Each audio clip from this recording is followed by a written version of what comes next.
তোমায় ঋতু মাঝারে রাখিব ছেড়ে দেব না, তোমায় ঋতু মাঝারে রাখিব ছেড়ে দেব না, ওরে ছেড়ে দিলে সোনার গৌরা। হ্যালো বন্ধুরা, আজকে চলে এসেছি একটা নতুন রেসিপি নিয়ে। আমি তোমাদের প্রিয় স্বপ্ন, সবাইকে অনেক ভালোবাসা দিয়ে শুরু করছি আজকের রেসিপিটা। এটাকে চেনো কিনা দেখো, এটাকে হচ্ছে ডুমুর ফল বলে। ডুমুর দু ধরনের পাওয়া যায়, একটা হচ্ছে যোগ্য ডুমুর আর একটা হচ্ছে এমনি ডুমুর হয়। তো এই ডুমুরটাই যোগ্য ডুমুর, এটাতেই রান্না করা হয়। তো এটা আমি বাজার থেকে কিনে এনেছি বন্ধুরা। দেখো কতটা ফ্রেশ এবং তাজা। তো এই ডুমুরের একটা রেসিপি আমি দেখাবো। প্রথমে আমি ডুমুরটাকে কিভাবে কাটতে হবে এবং পরিষ্কার করতে হবে সেটা আমি দেখিয়ে দিচ্ছি বন্ধুরা।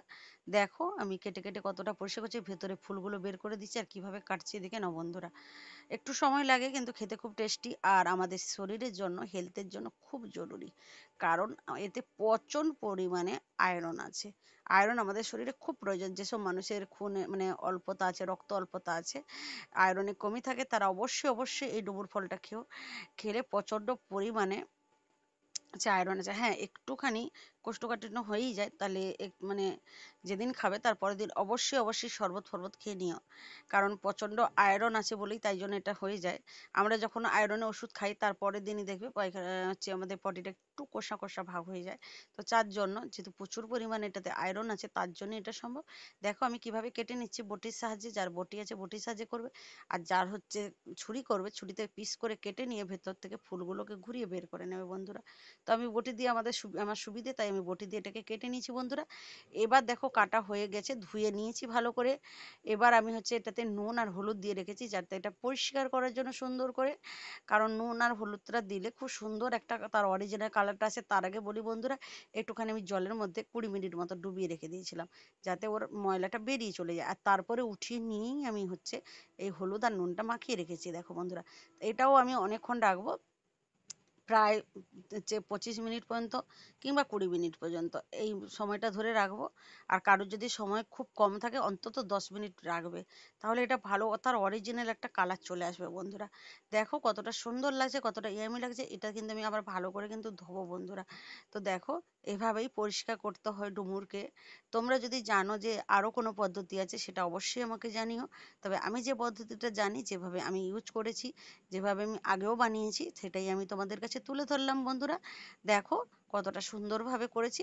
এবার আমি হচ্ছে, আমার হয়ে গেছে সময়টা, হয়ে গেছে আমার হচ্ছে 20 মিনিট। আমি বলেছিলাম 20 বা 25 মিনিটের মধ্যে করতে, তো 20 মিনিট আমার হয়ে গেছে বন্ধুরা। তার জন্য দেখো আমি এটাকে আবার ভালো করে জল দিয়ে ধুয়ে দেখো পরিষ্কার করেছি। দেখো কতটা সুন্দর কালারফুল চলে এসেছে, অরিজিনাল কালারটা কতটা সুন্দর বাইরে চলে এসেছে দেখো, নিখুঁতভাবে। দেখো এটা আমি জল দিয়ে ধুয়ে মানে জলটা ঝরানোর জন্য রেখে দিয়েছি বন্ধুরা। কারণ হচ্ছে ওর জলটা যদি কষা কষা ভাব থাকে, তো তার জন্য। এবার হচ্ছে আমি কড়াইতে, তারপর দেখো বন্ধুরা আমি কড়াইটা বসিয়ে দিয়েছি, আর ওদিকে আমি চিংড়ি মাছটা নিয়ে নিয়েছি। চিংড়ি মাছটা নুন হলুদ মাখিয়ে নিয়েছি বন্ধুরা।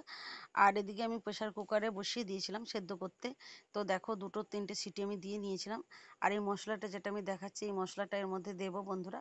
তো আমার সিটি থেকে জল ঝরানো হয়ে গেছে, দিয়ে দেখো ডুমুরটাতে, ডুমুর সেদ্ধ ডুমুরটার মধ্যে আমি জিরে গুঁড়ো, ধনে গুঁড়ো, সবজি মশলা, সবজি মশলা, আর হচ্ছে গরম মশলা, আর আমার টমেটো, গ্রেট করা টমেটো, মানে অল্প পরিমাণে, এটা স্কিপ করতে চাইলে স্কিপ করতে পারো। আর পেঁয়াজ বাটা দিয়ে দিয়েছি, আর একটুখানি লঙ্কা কুচি দিয়ে দিচ্ছি বন্ধুরা। দিয়ে এটা আমি ভালো করে একটু মেখে দেবো, আর একটু সর্ষের তেল দেবো।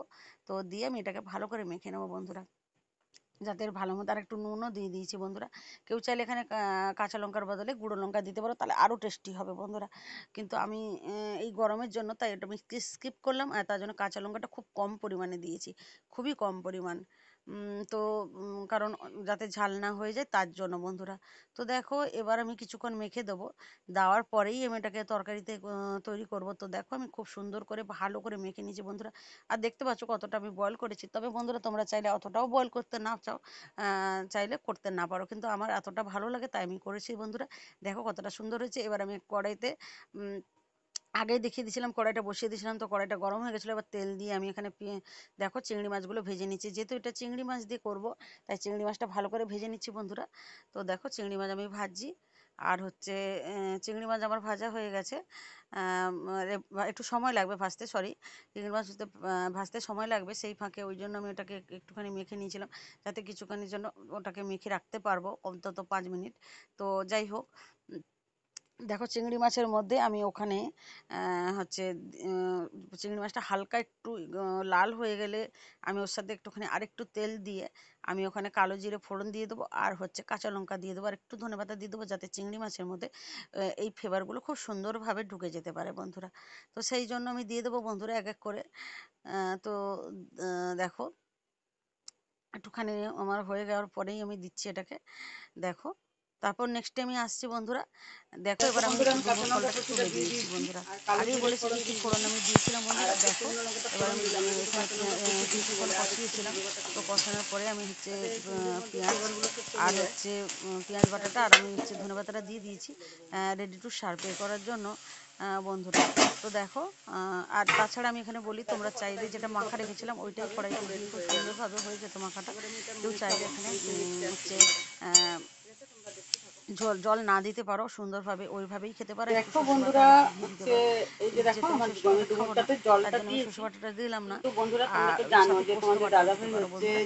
তো শরীর যাই খারাপ হোক খেতে আমি পারে না, দিলাম না, অনেকবারই তো বলেছে। আমি একটু জল তো যার জন্য আমি গ্রেভি একটু গ্রেভি জল করলাম দিয়েছি। তোমাদের মানে দাদাভাইয়ের জন্য। শুকনোটা খেলে যা তোমরা ভালো লাস্টে করে খেতে জানো যে সুন্দর তোমার লাগে, দাদাভাই শুকনো খেতে শুকনোটা পারে না, খেলে তার বন্ধুরা। জন্য। তো দেখো তো বন্ধুরা আজকে যেহেতু রান্নাটা আমার তোমার কেমন দাদাভাই হলো, যদি তো ভালো গ্রেভি লাগে ছাড়া অবশ্যই খেতে অবশ্যই পারবে না, আমাকে তার কমেন্ট জন্য আমি সেকশনে করলাম। জানাবে। কিন্তু আর বন্ধুরা তোমরা আজকের যখন মতো বাড়িতে টাটা, বাই ট্রাই বাই, করবে ভালো থাকবে, সুস্থ অবশ্যই থাকবে। শুকনো শুকনো আর করো। রেডি টু এখানে সার্ভ জল হয়ে দিতে গেছে। লাগেই না, একবার বয়েল টাটা, হয়ে গেলে জল বাই দিতে লাগে না। বাই। আর যারা যদি কেউ এখনো জল পর্যন্ত দিতে নতুন চাও তাহলে বন্ধুরা আছে একটু আমার চ্যানেল বয়েল জয়েন করার করে নি, সময় জয়েন একটু করে নাও শক্ত করে ফটাফট। করো। অনেক ভালোবাসা ঠিক আছে দিলাম। বন্ধুরা, তো